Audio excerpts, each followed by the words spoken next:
ఓం నమ శివాయ. దారిద్ర్యదహన శివస్తోత్రం. మొదటిది రెండవ శ్లోకం.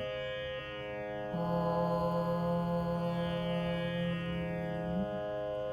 విశ్వేశ్వరాయ నరకార్ణవతారణాయ కర్ణామృతాయ శశిశేఖరధారణాయ కర్పూరకాంతిధవళాయ జటాధరాయ दारिद्र्यदुःखदहनाय नमः शिवाय.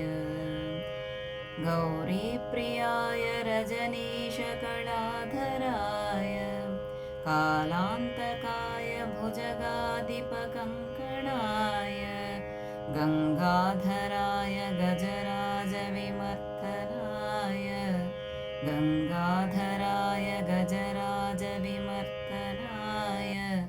दारिद्र्यदुःखदहनाय नमः शिवाय. दारिद्र्यदुःखदहनाय नमः शिवाय.